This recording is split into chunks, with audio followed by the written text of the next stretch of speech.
What is going on, you guys? It's Alwayscaso here. Today's video, I'm going to be showing you guys how to optimize your PC for performance and gaming using the Nvidia Control panel settings. Let's get right to it.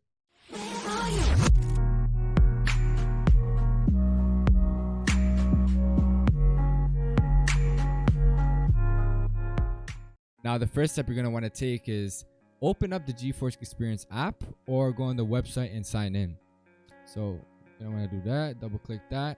You're going to want to go on drivers. Okay, now what you want to look for is the latest software updates. You're going to want to make sure you're on version 445.87. Release dates April 15th of 2020. And yeah, when you update your graphics card, it kind of pretty much, self-explanatory. You're updating the graphics card for better performance, bug fixes and stuff like that. So make sure you got that done before hopping over to the Nvidia control panel settings.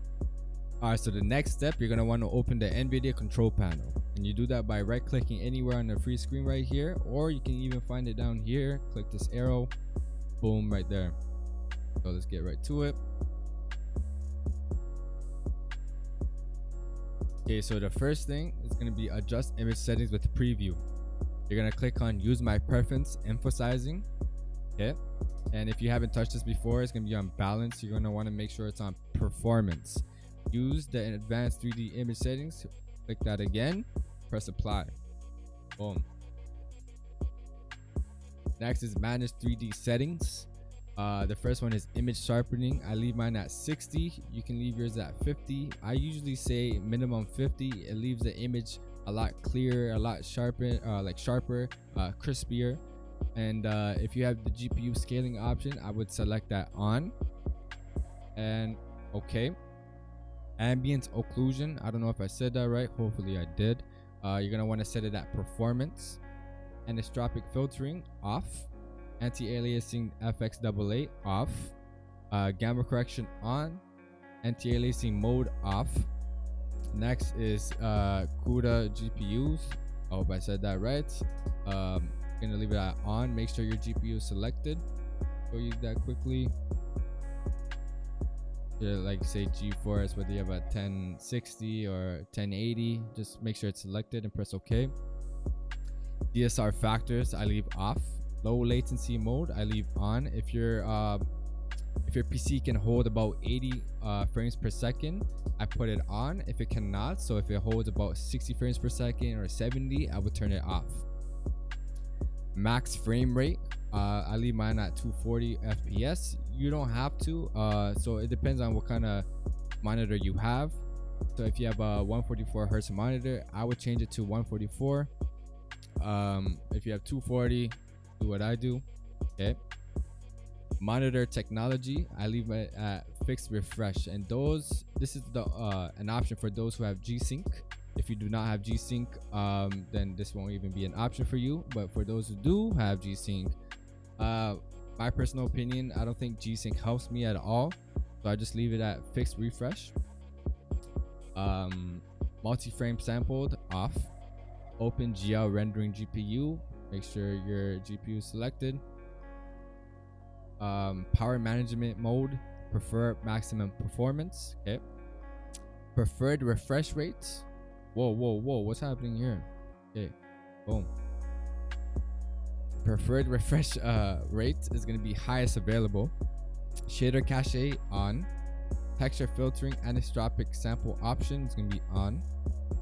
Texture filtering negative LOD bias allow. Texture filtering quality high performance.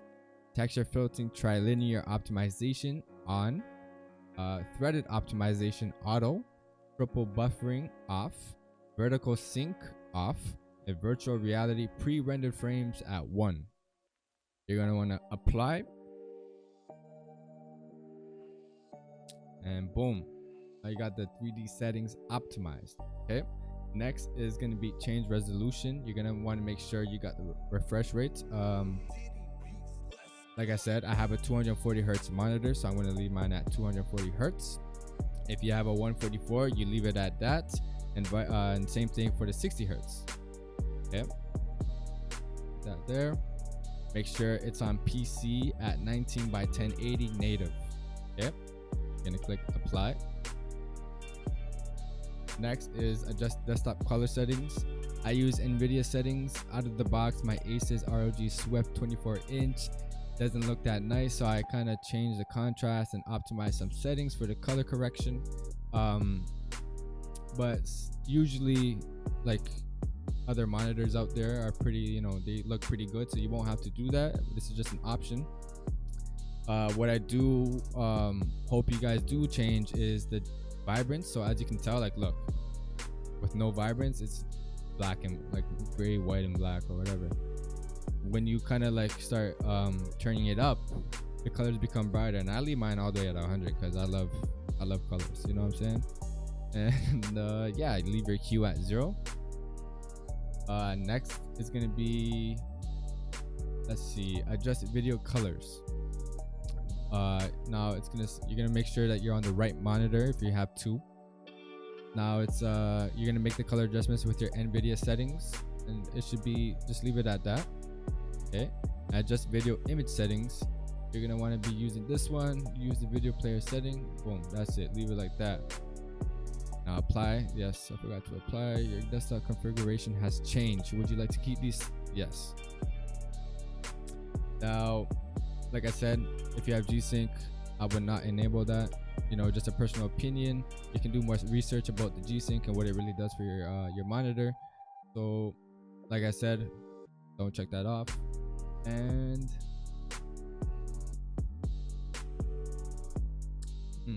trying to make sure I'm not missing anything. And that's it. And there you guys have it. If you guys enjoyed this video, it's very quick, very get to the point. I don't like making videos that kind of like take forever, you know, or just aren't straightforward and get straight to the point, because that's what I like to see. If I'm watching a video and I click the video, I don't want to see like 2 or 3 minutes of just talking. I want you to get straight to it, because I'm gonna skip regardless, you know what I'm saying? So anyways, I hope you guys enjoyed this video. If you did, please give it a like. By you guys liking this video, is gonna, you know, make the video get out there more, which is gonna help other people that are interested in optimizing their settings for their PC. And yeah, man, I'll see you guys on the next one. Deuces.